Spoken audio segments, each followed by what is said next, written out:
Abra a sua Bíblia comigo, Salmo de número 27. Salmo de número 27.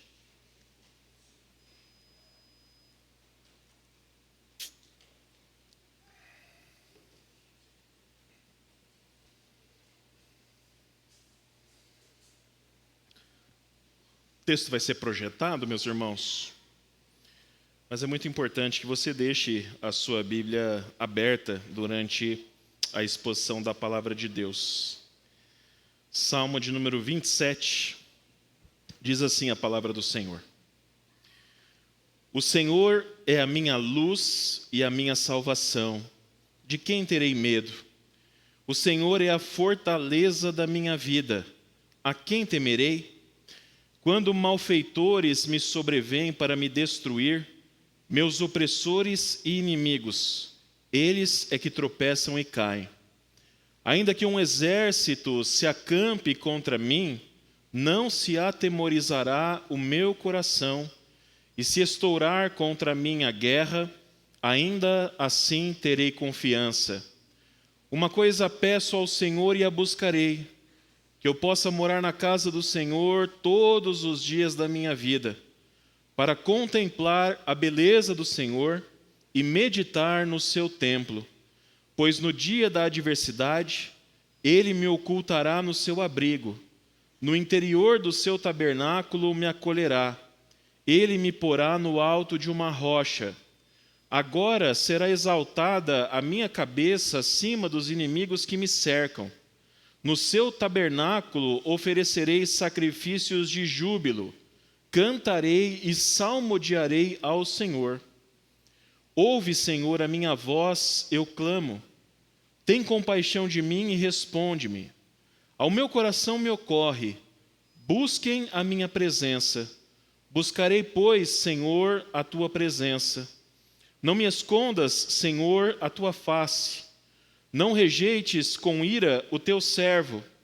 Tu és o meu auxílio. Não me deixes, nem me abandones, ó Deus da minha salvação. Porque se o meu pai e a minha mãe me abandonarem, o Senhor me acolherá. Ensina-me, Senhor, o teu caminho, e guia-me por vereda plana por causa dos meus inimigos.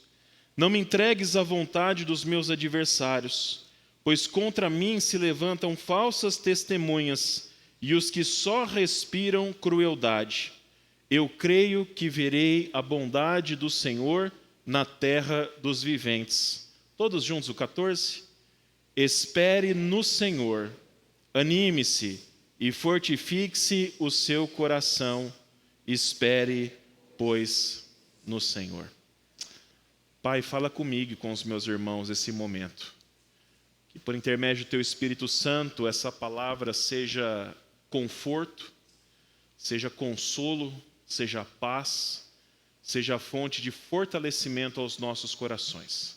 Essa é a oração que nós fazemos agradecidos, no nome santo e precioso de Jesus. Amém, Senhor. Amém. Meus irmãos, essa noite eu quero conversar um pouquinho com vocês sobre o medo. O medo.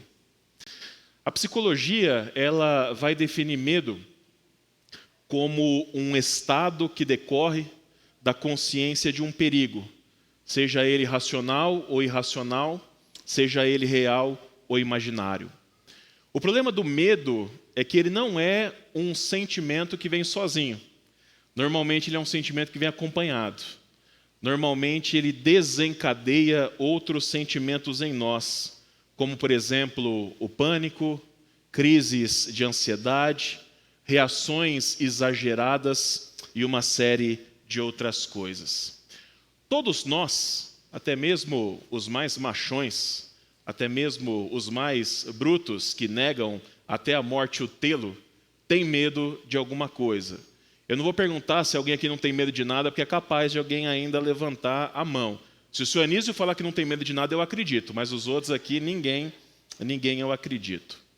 A questão, meus irmãos, é que ao longo da nossa vida, da infância até a idade adulta, os nossos medos, os nossos temores, eles vão mudando.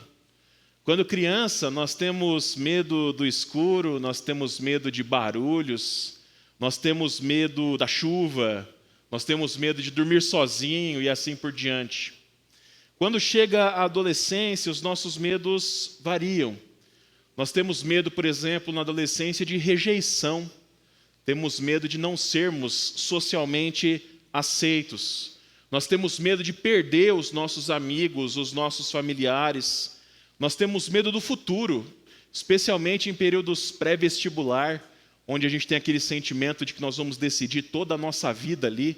Normalmente o nosso coração se enche de medo e assim por diante.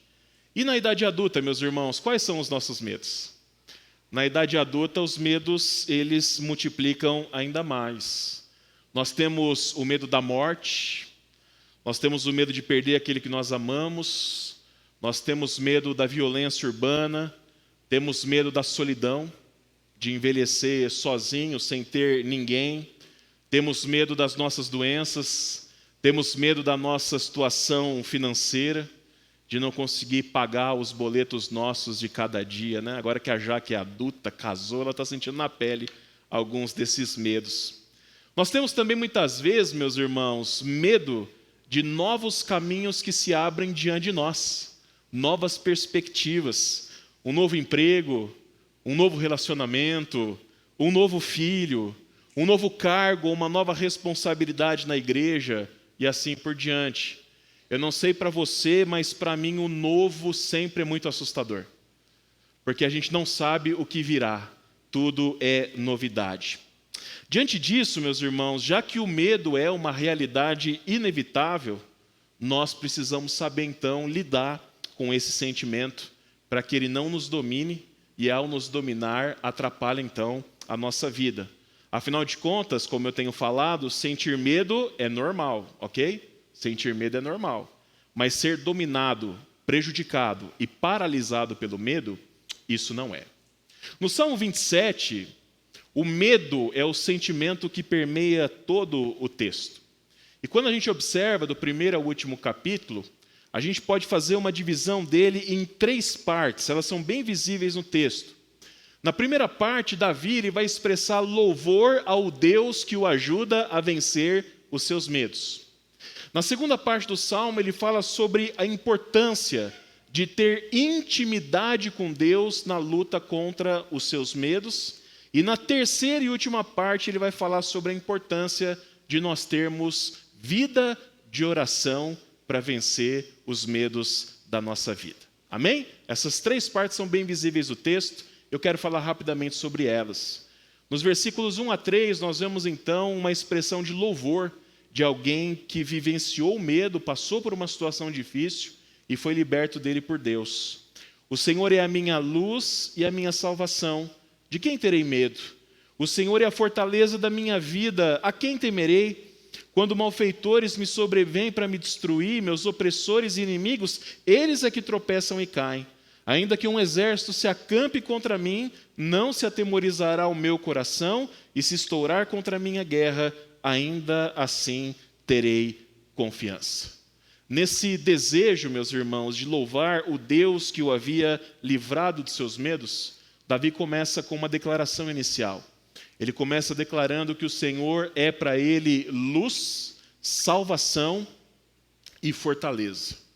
E a lógica, meus irmãos, do pensamento de Davi aqui é a seguinte: se o Senhor é a minha luz, a minha salvação e a minha fortaleza, por que é que eu vou ter medo? Por que é que eu vou deixar o medo estremecer ou atemorizar a minha vida? Eu queria destacar, meus irmãos, esses 3 atributos que Davi dá para Deus: luz, salvação e fortaleza. No contexto de Davi, meus irmãos, Davi foi um pastor de ovelhas e depois ele foi um dos grandes comandantes do exército de Israel. E dentro das suas atribuições, luz era algo muito importante, era algo fundamental para que ele tivesse segurança. Enquanto ele estivesse pastoreando os rebanhos à noite, era justamente o fogo, era justamente a luz que espantaria os animais que pudessem atacá-los. Como comandante de guerra, da mesma forma, ao ser atacado à noite, seria a própria luz que o exército inimigo carregaria, que apontaria, denunciaria sua posição e daria tempo então para os exércitos de Israel se organizarem e se defenderem. Portanto, luz para Davi significa segurança. E desde criança nós sabemos muito bem como a luz pode tirar medos do nosso coração e trazer segurança. Eu nunca tive medo do escuro. Alguém aqui tinha ou tem medo do escuro? Pode levantar a mão bem alta aqui. A Thalia teve que convencer a Rebeca. Rebeca, levanta a mão que você tem um pouquinho ainda. Eu nunca tive, meus irmãos, mas eu tive muitos amigos que só dormiam se tivesse uma luz acesa. A luz do banheiro, a luz do corredor. Hoje em dia tem essa luz que coloca na tomada, né? Os pais têm usado muito essa estratégia. A luz nos traz essa sensação de que nós estamos seguros.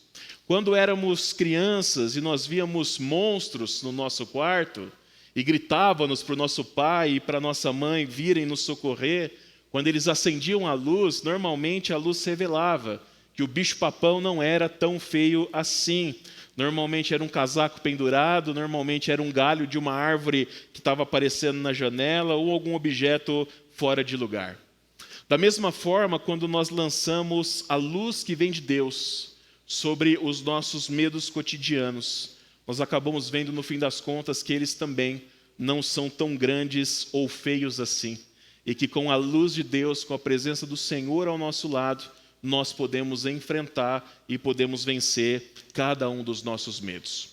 Quando Davi fala que o Senhor era a sua salvação, certamente ele está pensando em alguém que o liberta, alguém que o resgata.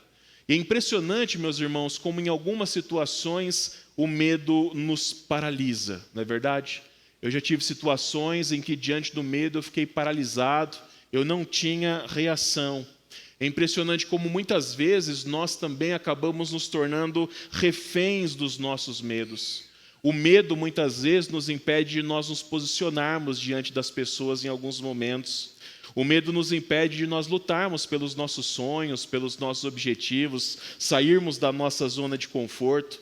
O medo nos impede muitas vezes até mesmo de conquistar o amor da nossa vida. Eu demorei 7 anos para vencer o medo e criar coragem para me declarar para a Vivi. Vocês acreditam nisso? Graças a Deus que eu venci esse medo e estou casado com ela hoje.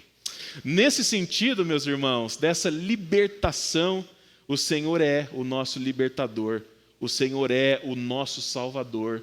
Ele é o Deus que quebra as correntes do medo que muitas vezes nos prendem e nos impedem de viver a vontade do Senhor.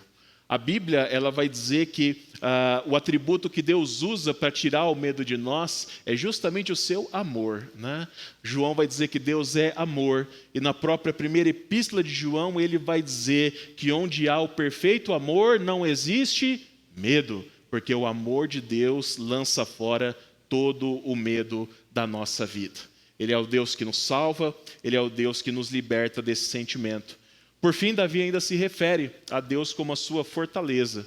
Uma fortaleza é um lugar seguro, é um lugar de refúgio. É um lugar, meus irmãos, em que você descansa o seu coração, na certeza de que ali nenhum dos teus medos pode te alcançar, nenhum dos teus medos pode te fazer mal. Na história da humanidade já houveram muitas fortalezas que, humanamente falando, eram impenetráveis.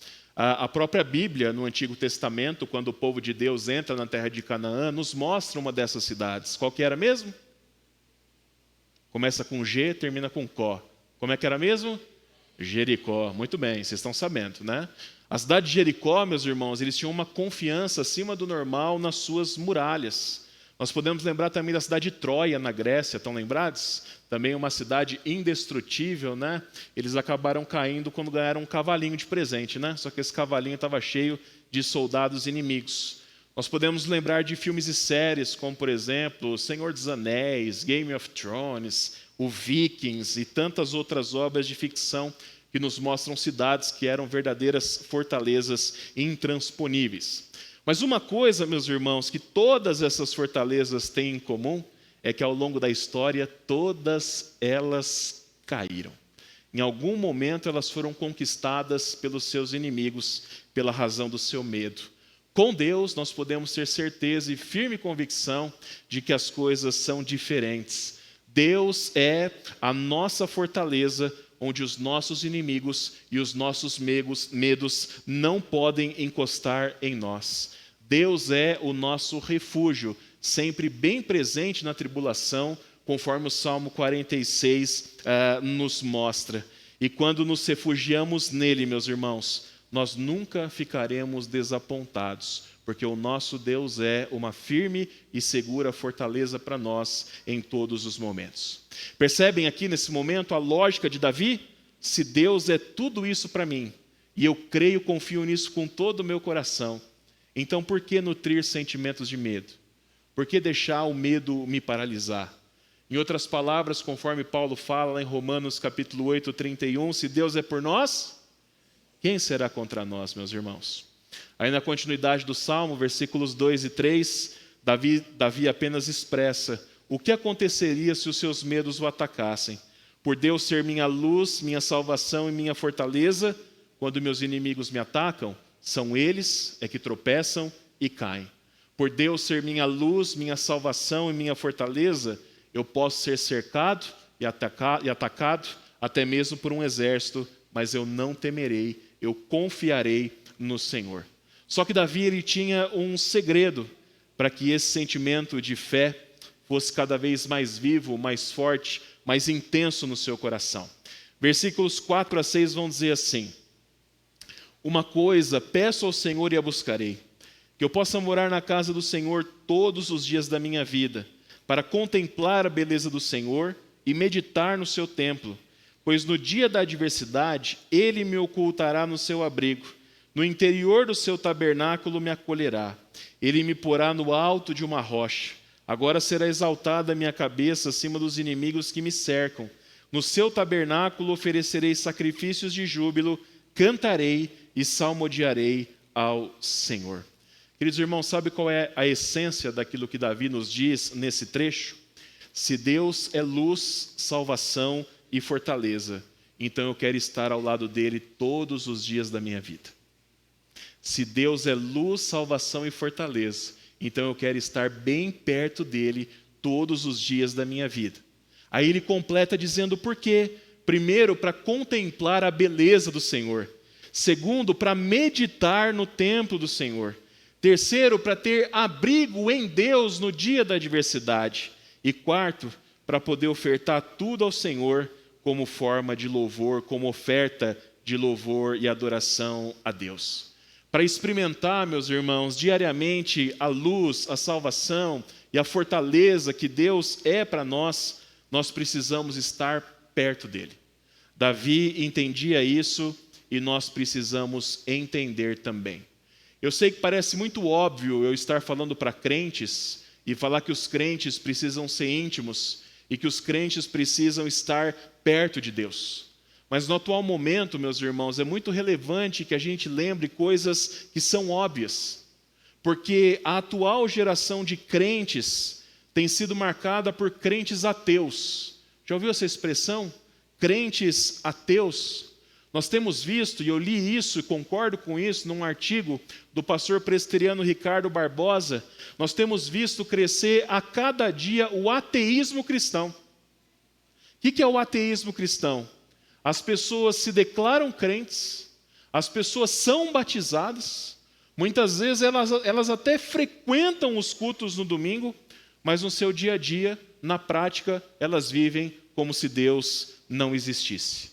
Ou se ele existe, então ele é um Deus que não é importante e não tem relevância alguma para a sua vida. Muitos crentes têm vivido assim nos tempos atuais. E isso já tem até nome, ateísmo cristão. E quando nós nos afastamos do Senhor, meus irmãos, se Deus é amor, o amor dele lança fora o medo da nossa vida, mas nós estamos longe desse amor, consequentemente, nós pagamos o preço de uma vida afundada, paralisada, no sentimento do medo. Afinal, a matemática de como vencer o medo, ela é muito clara nesse texto.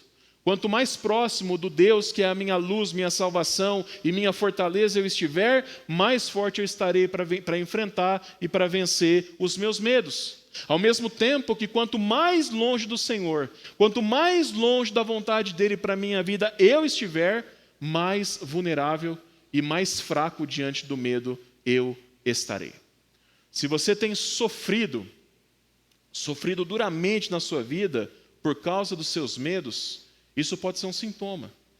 Isso pode ser um sintoma de que o seu coração e a sua vida estão distantes do Senhor, que você possivelmente está caminhando rumo ao ateísmo cristão. C.S. Lewis, o autor de Crônicas de Nárnia, ele disse certa vez que o sofrimento é o microfone de Deus para nos chamar para mais perto dele. O sofrimento é o microfone de Deus para nos chamar para mais perto dele. Diante disso, meus irmãos, o crente que é sábio, quando ele experimenta o sofrimento, o que ele faz? Ele se aproxima de Deus. Ele se torna tão próximo de Deus como nunca antes na sua vida. Nosso Senhor Jesus morreu na cruz e ressuscitou, venceu a morte, para que o nosso relacionamento com Deus fosse restaurado, para que fosse aberto um novo e vivo caminho até o Senhor, para que dessa forma nós pudéssemos na nossa vida buscar ao Senhor com a totalidade do nosso ser, com todo o coração, com todo o entendimento, com toda a alma e com toda a força. Usufruindo, meus irmãos, desse benefício maravilhoso, conquistado por Cristo e nos dado de graça, certamente será mais fácil para a gente vencer o medo. Afinal, é perto do nosso Pai que os medos desaparecem, não é verdade? Isso se aplica a Deus também. Para terminar, meus irmãos, Davi ele conclui o Salmo 27 com uma oração. Ele faz uma súplica ao Senhor. Por causa do tempo, eu não quero me delongar muito, não vou entrar em detalhes do texto. Eu desafio até você a ler essa oração de Davi na sua casa.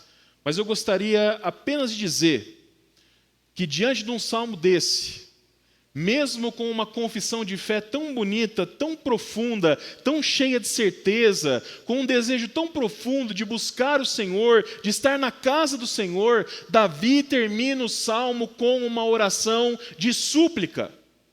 E não é uma oração de súplica num tom alegre, pelo contrário, é uma oração de súplica num tom até mesmo de desespero, num tom de angústia, clamando ao Senhor para que tivesse compaixão dele, clamando ao Senhor para que não o rejeitasse, clamando ao Senhor para que não o abandonasse, para que não permitisse que ele caísse nas mãos dos seus inimigos. Sabe para onde que isso aponta? Isso aponta para a humanidade de Davi, meus irmãos, ao mesmo tempo que aponta para mim e para a sua humanidade. Por mais que nós tenhamos fé, por mais que nós tenhamos confiança, no fim das contas, nós ainda somos fracos pecadores. Nós ainda, meus irmãos, sentiremos medo diante das situações que surgem à nossa frente na nossa vida.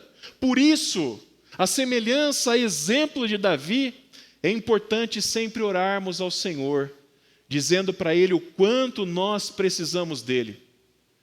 Dizendo para Ele o quanto Ele é a nossa esperança.